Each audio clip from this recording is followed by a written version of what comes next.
Hi friends, welcome to the Miss Ink Stamps YouTube channel. My name is Lauren from Lauren Taylor Made and I'm excited to have you here with us for a card making video. I'm going to be using a few of the new release products from the Magic Collection, including the Owl Stamp Set and Coordinating Dies and the Postage Seal and Shaker Dies. I'll also bring in a sentiment later on from the Magical World Stamp Set, and I'm going to use a mini Crest die. I've stamped out my images from the Owl stamp set in a brown alcohol marker friendly ink, and I'm using my Olo markers to color in my images. I'm going to be using shades of 7.7 as the darkest color for all of my owls, and I'm just adding that shadow where I think there would be shadow on my owl's feathers.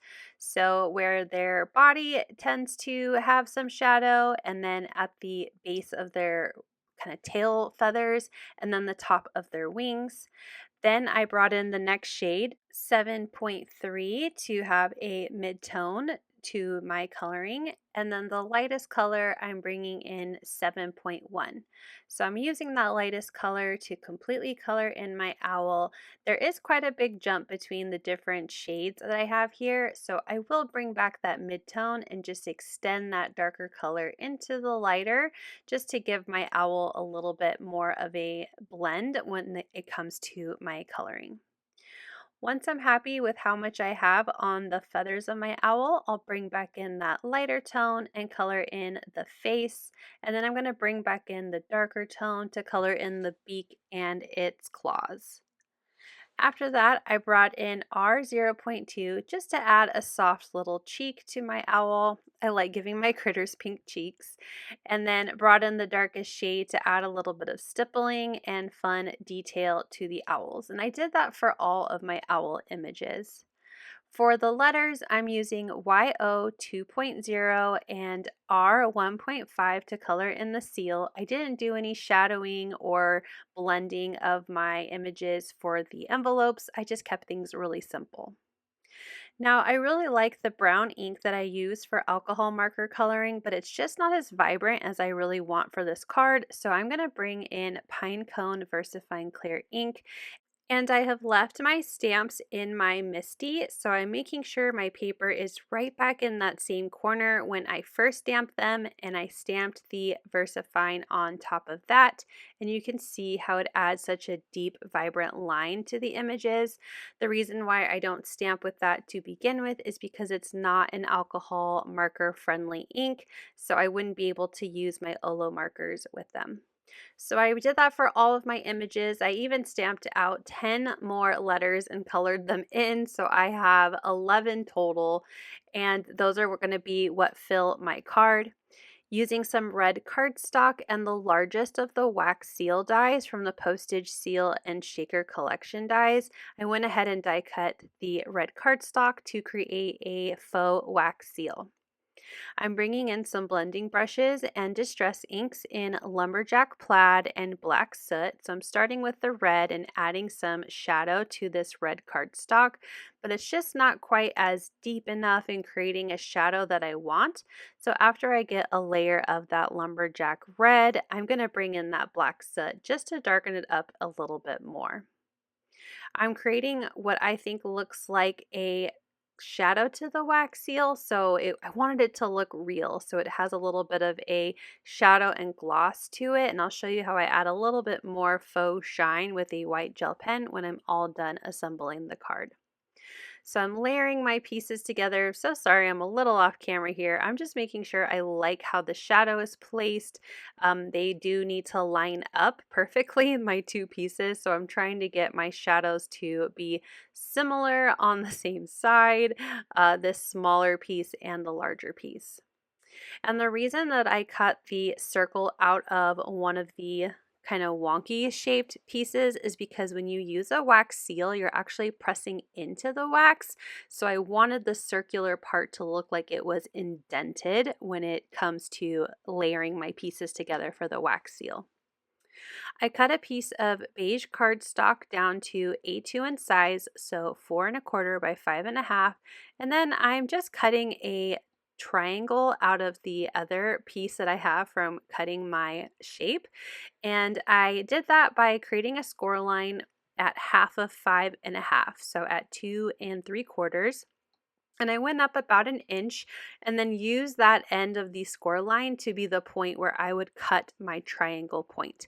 I wanted it to be a little bit longer than if I were to just cut it into 4 equal pieces or 2 straight lines from corner to corner. And I just thought an envelope usually has a larger flap when it closes, so I wanted to give that look. I use tea dye distress ink to ink up the edges of my A2 panel as well as what's going to be my envelope flap close. I really wanted this paper to look antique and distressed, like it's made the long journey from this magical school to the card receiver. So I realized that I don't like the look of the other flap of the envelope, look like it's missing. So in order to just kind of quick fix that, I'm using one of my scrap papers as a mask, like a stencil, and I'm just using some distress ink that's left over on my brush to give it a little shadow. And now it looks like there is a bottom flap on the bottom of my card or my envelope. I'm going to start layering my wax seal together. So I added liquid adhesive to the larger piece and I went ahead and put that right over where it looks like the envelope is closed. And then I'm adding the die cut circle part right on top of that, making sure I get those little wonky wax edges to line up together. I will realize when I'm all done before I take a photo that I wanted to add one of the mini crest dies, so I also die cut that out of red cardstock, distressed it a little bit on the edges, and adhered that to the center of the wax seal, but unfortunately I remembered it when I was taking photos, so I didn't get it on camera. Next, I want to arrange my owls and I want all of them to be holding a letter. So I have my little, my poor old owl in the bottom right-hand corner who already has an envelope in its mouth. So for the other ones, I went ahead and glued an envelope to the claws.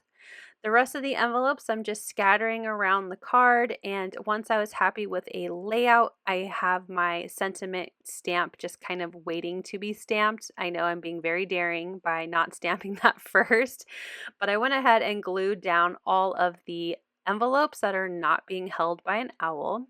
And then I'm going to grab some foam adhesive and apply those to the back of all of my owls.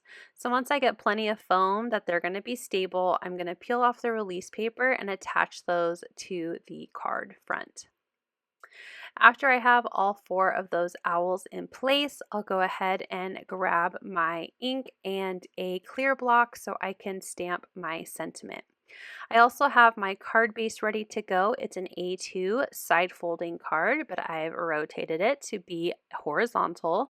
So I have my stamp ready to go. It has a really adorable sentiment that I have from the Owls stamp set. Says, "I heard you're waiting for a letter."